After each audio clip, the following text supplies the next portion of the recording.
Hello friends, स्वागत है एक बार फिर से आपके अपने चैनल VIIC में। और मैं अमित कुमार सोनी सभी व्यूअर्स का हार्दिक हार्दिक अभिनंदन करता हूं, एक बार फिर से स्वागत करता हूं। दोस्तों, अभी तक सब्सक्राइब नहीं किया है तो लेटेस्ट अपडेट लगातार आ रही हैं हाई कोर्ट के फैसले से संबंधित, शिक्षा विभाग से संबंधित, ज्वाइनिंग प्रक्रिया से संबंधित। तो सभी जानकारियाँ आपको कंटिन्यू नोटिफिकेशन के माध्यम से मिलती रहे तो चैनल को सब्सक्राइब तो करें ही, साथ में बेल आइकॉन पर भी प्रेस जरूर कर दें, शेयर भी करें वीडियो को, और पसंद आता है तो लाइक भी करें।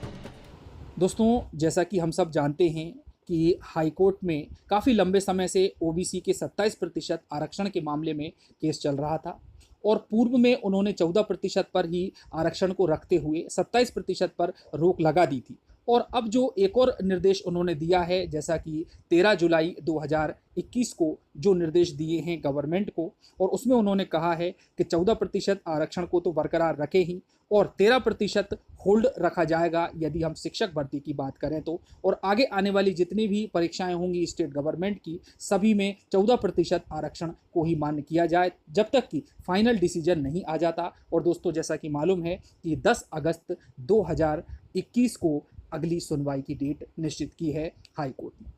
अब दोस्तों, यहाँ पर जैसे ही ये फैसला आया तो निश्चित रूप से जो मध्य प्रदेश का युवा वर्ग है, मध्य प्रदेश का जो ओबीसी वर्ग है, उन्होंने अपना रोष प्रकट किया, अपना क्रोध प्रकट किया गवर्नमेंट के प्रति। और दोस्तों, ये बिल्कुल स्वाभाविक ही था, क्योंकि यहाँ पर बिल्कुल अन्याय हुआ है। गवर्नमेंट के द्वारा 27% आरक्षण दिया गया, शिवराज सरकार के द्वारा 27% आरक्षण को पोषण करते हुए सुनवाई की गई, हालांकि ये आरक्षण कमलनाथ की सरकार के द्वारा दिया गया था।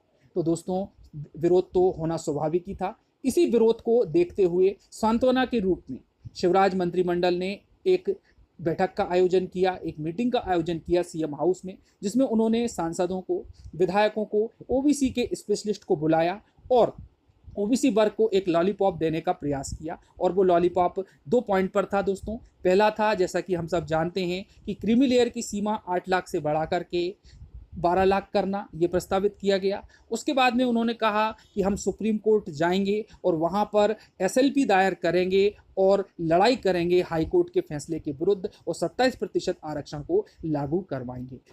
लेकिन दोस्तों, अभी तक सुप्रीम कोर्ट में गवर्नमेंट के द्वारा कोई कैविएट दायर नहीं की गई। ऐसा नियम है कि हाई कोर्ट के फैसले पर यदि वह अंतरिम आदेश भी है तो भी सुप्रीम कोर्ट में कैविएट दायर की जा सकती है, लेकिन शिवराज सरकार के द्वारा, उनके मंत्रिमंडल के द्वारा किसी भी प्रकार की कैविएट इस आरक्षण के विरोध में अपनी याचिका पर सुनवाई के लिए सुप्रीम कोर्ट में दायर नहीं की गई।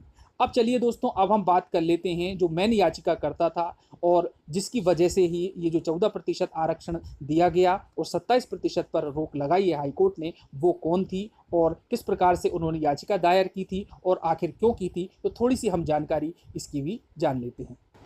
दोस्तों, जिसने 27% आरक्षण के विरुद्ध हाई कोर्ट में सबसे पहले जो याचिका लगाई थी, वो एक मेडिकल स्टूडेंट थी और उनका नाम था आशिता दुबे।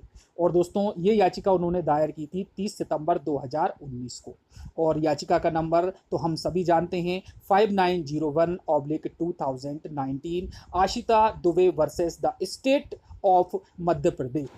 आइए दोस्तों, थोड़ा सा केस के अंदर चलते हैं कि मामला क्या था। याचिकाकर्ताओं ने मध्य प्रदेश शासन द्वारा जारी आरक्षण संशोधन अधिनियम 2019 को चुनौती दी गई थी। इस संशोधन के जरिए ओबीसी के लिए पहले से निर्धारित 14% से बढ़ाकर 27% आरक्षण किया गया था। याचिका में दलील दी गई कि संशोधन के कारण प्रदेश में आरक्षण का कुल प्रतिशत 50 से बढ़कर 60% हो जाएगा, जबकि सुप्रीम कोर्ट ने भी 50% से आरक्षण को मंजूर नहीं किया है, और न ही इस प्रकार का कोई आरक्षण लागू करने से पूर्व पिछड़ा वर्ग आयोग से कोई सलाह ली गई। और इस प्रकार से ये जो इंदिरा साहनी का मामला है उसका ये उल्लंघन करता है, और इसकी वजह से जो आगे आने वाली पीएससी का एग्जाम है और भी कई सारे एग्जाम है जिसमें कि जनरल का प्रतिनिधित्व कम हो जाएगा और नियुक्तियां प्रभावित होंगी। तो दोस्तों, इनके संबंध में जो उनके साथ वकील थे वो थे आदित्य सांघी जी और भी कई अन्य एडवोकेट।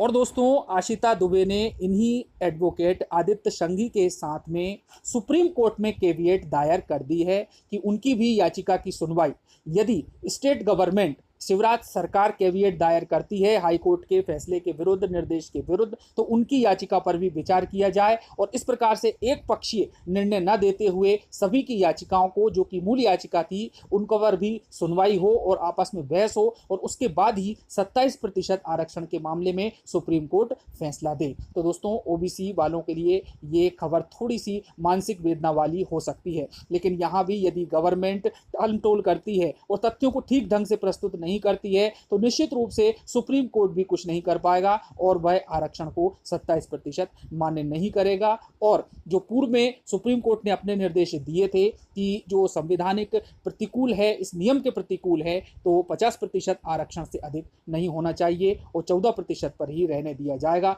लेकिन ये डिपेंड करेगा कि गवर्नमेंट किस प्रकार से अपने तथ्यों को प्रस्तुत करती है, कितने जोरदार तरीके से वो अपनी बात को रखती है, तर्क वितर्क करती है। और इस प्रकार से दोस्तों ये मामला पूरा का पूरा अब आप सभी को स्पष्ट हो गया होगा कि क्या मामला है। और दोस्तों, इसके संबंध में एक छोटी सी वीडियो क्लिप भी है, तो वो भी आप देख लें तो और स्थिति स्पष्ट हो जाएगी कि किस प्रकार से आदित्य संघी के साथ में उन्होंने कैविएट दायर की है और क्यों की है।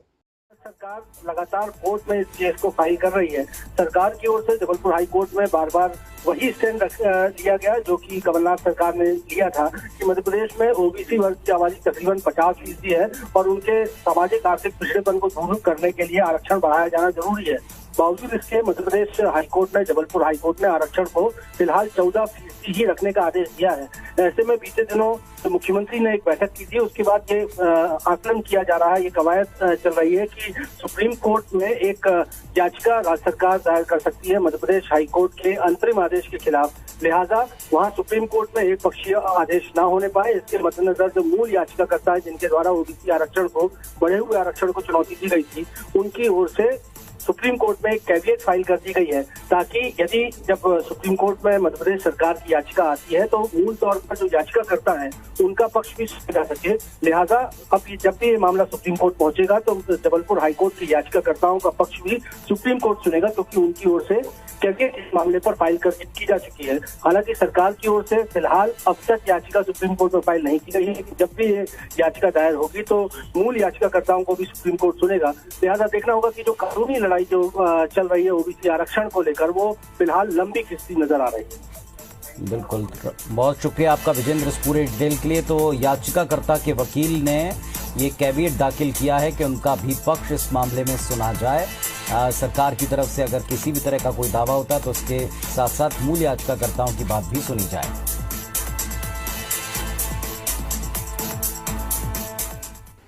तो दोस्तों, इसका सार ये है कि मध्य प्रदेश में शिवराज सरकार को, उसके मंत्रिमंडल को और उनके जो महाधिवक्ता हैं उनको जो सुप्रीम कोर्ट में केस लड़ा जाएगा काफ़ी पुरजोर तरीके से रखना होगा, अच्छे तथ्यों के साथ प्रस्तुत करना होगा, तभी ये केस जीत पाएंगे, नहीं तो ओबीसी वर्ग की मुश्किल बढ़ती हुई प्रतीत होंगी। और दोस्तों, कई सारे संगठन भी इसका विरोध कर रहे हैं, गवर्नमेंट का विरोध चारों तरफ से हो रहा है और सरकार को इससे बचना है, आगे आने वाले चुनाव में अपनी जीत सुनिश्चित करना है और विरोध से बचना है ओबीसी समुदाय के। तो यहाँ पर इस आरक्षण को जीतना ही होगा और 27% आरक्षण को वापस लागू करवाना होगा। तो दोस्तों, अब आगे देखते हैं गवर्नमेंट इसके संबंध में क्या कदम उठाती है। जो भी होगा आपके सामने होगा। जानकारी के साथ